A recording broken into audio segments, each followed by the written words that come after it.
माझ्या नम्र अभिवादनासह आज मी आपल्या जाणत्या एकदम अत्यंत प्रभावशाळीने प्रेरणादायी व्यक्तीचा परिचय आपल्याला करून देणार आहे। मी भरभरून माझ्या मनापासून त्यांच्याबद्दल काही लिहिलेलं आहे ते मी आपल्या सर्वांसमोर व्यक्त करू इच्छिते।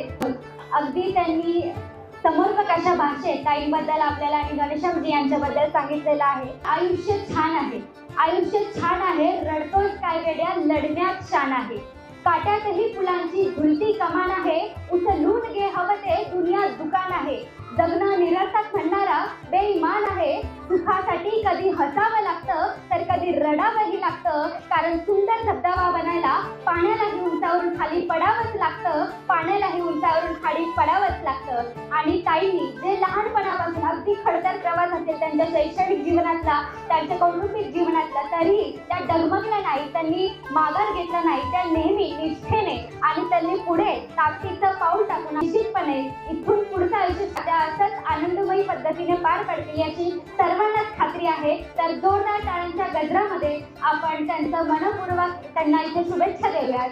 पुढचं मनोगत व्यक्त करण्यासाठी मी त्यांच्या कन्या विनंताई आणि त्यांचे पती सूरजजी यांना विनंती करते की त्यांनी आजच्या कार्यक्रमाच्या दृष्टिकोनाने आपले मनोगत व्यक्त करावे। सर्वांनी जोरदार टाळ्यांच्या गजरामध्ये या दोघांचं इथे स्वागत करायचं। तुमच्या दोघांचेही खूप खूप धन्यवाद।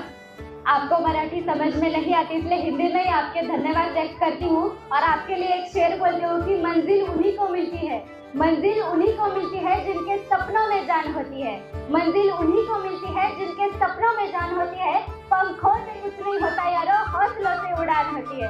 और आप में वो हौसला है, आप में वो जिद है, इसलिए आज आप यहाँ पर आए और दो शब्द आपने व्यक्त किए, आपके मैं बहुत बहुत धन्यवाद व्यक्त करती हूँ।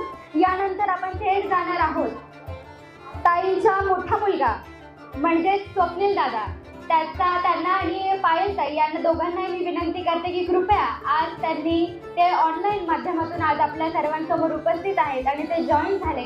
कौतुकास्पद बाब आहे की ते ऑनलाईन आवर्जून या फंक्शनसाठी त्यांनी जॉईन केलं, तर मी त्यांना विनंती करते की कृपया त्यांनी आपले मनोगत व्यक्त करावे। गोष्ट पकडता ते लक्षात येईल तर इथे काही आपण वस्तू ठेवलेल्या आहेत, तर एक गाणं वाजेल, तर त्या गाण्यामध्ये जी कुठली वस्तू तुम्हाला ऐकू येते तुम्हाला ती इथे येऊन शोधायची। आता इथे बऱ्याच गोष्टी ठेवलेल्या आहेत, आता मी तुम्हाला नाव सांगणार नाही त्यामुळे तुम्हाला लक्षात येईल। तर कुठल्या तरी 3 लोकांना मी इथे समोर घेऊन येणार आहे, तर रँडमली त्यांनी येऊन गाण्यामध्ये जे कुठल्या गोष्टी तुम्हाला ऐकू येतील तर त्या इथं उचलायचं आहे।